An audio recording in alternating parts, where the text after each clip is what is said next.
All right, Frank, thank you for that. And we continue to follow breaking news this morning. A plane crash near Iran's capital, killing all 176 people on board, including dozens of Canadians. And now a conflicting investigation is underway.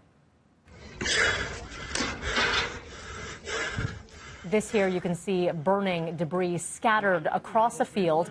The Ukrainian International Airlines flight en route to Kiev went down minutes after takeoff from Tehran's main airport.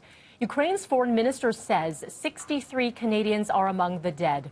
Iranian's state TV reporting a mechanical issue as the suspected cause, but Ukrainian officials now saying it is too early in this investigation. There was no sign of anything wrong before the Boeing plane took off. There are also reports now that Iran is not turning over the black box from this crash.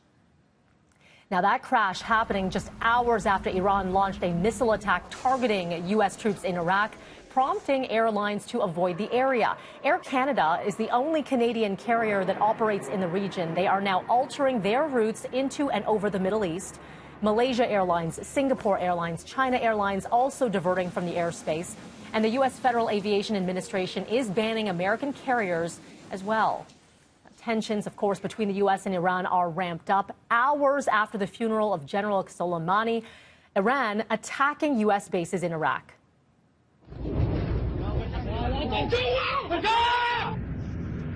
A dozen missiles at 2 U.S. bases fired near Baghdad. The Americans are assessing the damage done, but they say there are no deaths or injuries to their troops. The airstrike started just hours after the funeral of General Soleimani, where more than 50 mourners were trampled to death. Iran's supreme leader says the missile attacks are a slap in the face to the U.S. The Americans have roughly 5,000 troops stationed in Iraq and for now have no plans to leave. Of course, we'll continue to follow all of this for you through the morning. Let's get you to education news now, where the Ontario Secondary School Teachers Federation starting the new year and new term after the holidays with another one-day strike.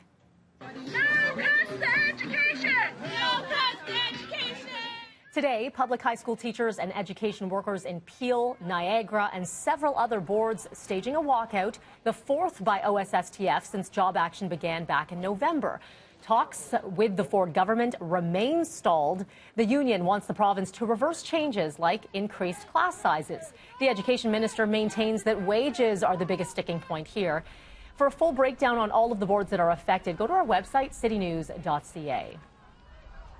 Well, police always say one impaired driving arrest is one too many. Well, they are not happy about this one. Toronto police just releasing their holiday ride stats. 122 impaired-related charges were laid over the holiday blitz. And that is either for impairment by drug, alcohol, or possibly a combination of both. Police held 305 ride spot checks throughout the city over the campaign. They also issued 51 three-day suspensions during these checks.